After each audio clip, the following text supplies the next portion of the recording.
Crianças, agora nós vamos fazer a correção da página 102, 103 e 104 e 105, ok? Ó, a página 102, usos da água. A água no dia a dia. No capítulo anterior, vimos que a água teve um papel muito importante para o início e o desenvolvimento da agricultura e o surgimento de cidades. Agora estudaremos outros usos da água. Número 1. Quais são os usos da água que você conhece? Essa respostinha, pessoal, era assim, sobre vocês, sobre o que vocês conhecem normalmente.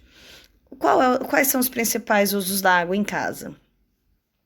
Banho, né? Limpeza, hidratação, que é beber a água, nas indústrias, na agricultura, na pecuária, além de ser usada para gerar energia como via de circulação e em atividades de lazer, certo? São os usos diários da água. As águas oceânicas, embora sejam salgadas e, portanto, impróprias para o consumo humano e o uso na agricultura, elas são muito importantes nas atividades cotidianas. Os oceanos e mares são o habitat de inúmeras espécies de seres vivos e também são utilizados como vias de circulação de embarcações, além de fornecer recursos como sal, petróleo, do fundo do leito marítimo. As águas doces. Agora veja quais são os principais usos da água doce. No uso doméstico, limpeza da casa, higiene corporal, preparar alimentos e regar plantas. Uso industrial, nas indústrias, para lavar objetos, encanamentos, instalações, para resfriar objetos também, certo? Uso agrícola. Na agricultura é usado para molhar as plantas, certo?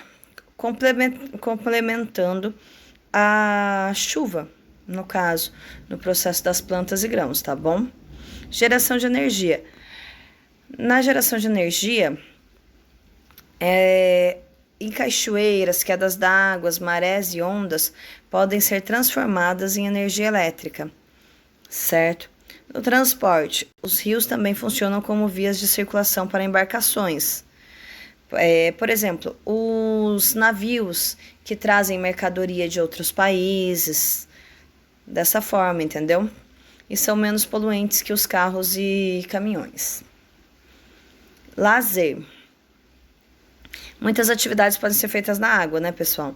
Como natação, a pesca, canoagem, vários tipos de esportes que o pessoal pratica nos rios, lagos, tá bom? Vamos para a próxima página agora, página 104. Os transportes aquáticos. Você já viajou pelas águas de rios ou oceanos? Como foi essa experiência?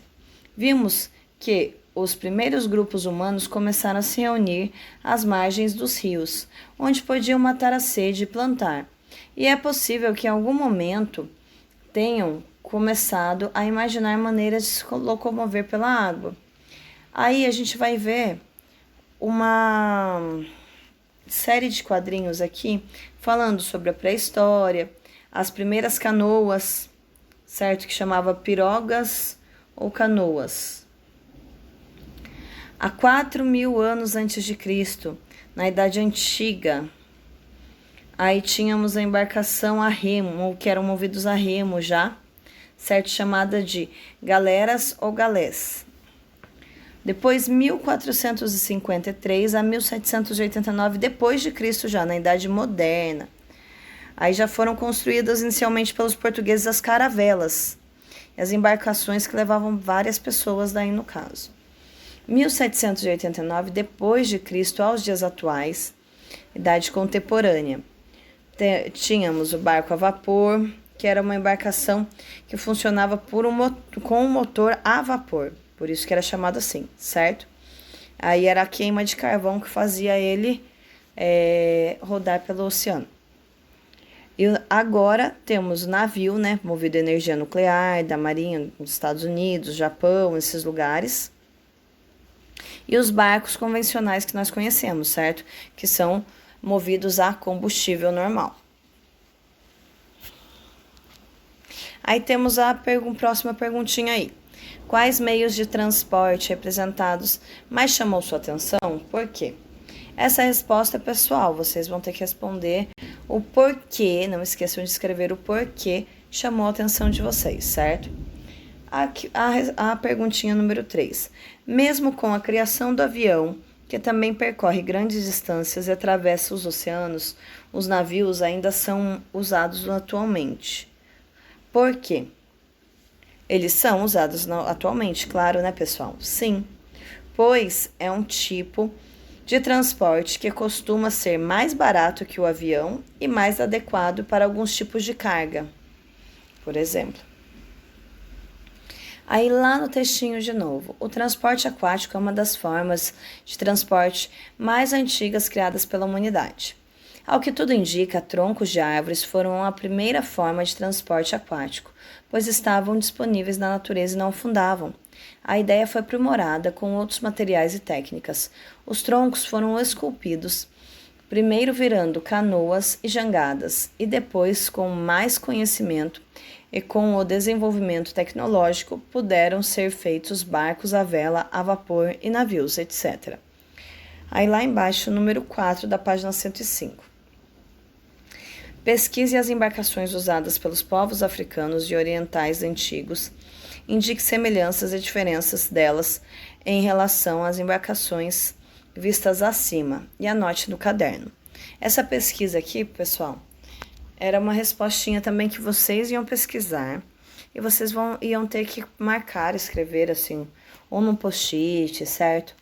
Ou no caderno mesmo, e colar e grudar a folha, né? No caso, grampear a folha no livro, tá bom? Para vocês terem a respostinha aí na página 105. E pesquisando aqui, pessoal, ó, os navios que eram usados pelos povos africanos eram os navios negreiros ou navios tombeiros.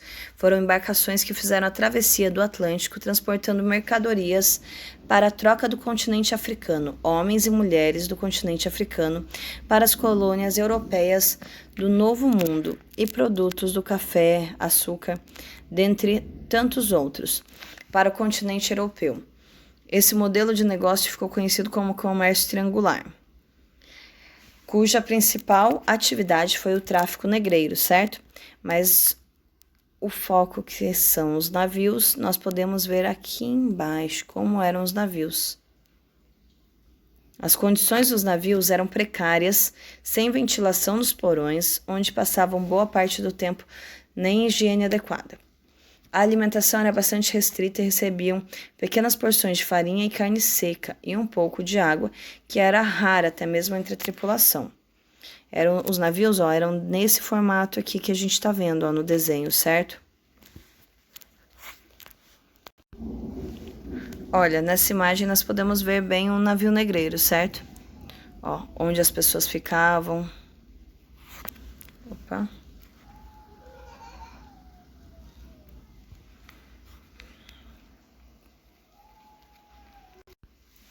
Dessa forma, vocês podem ver algumas diferenças e semelhanças entre a embarcação atual, certo?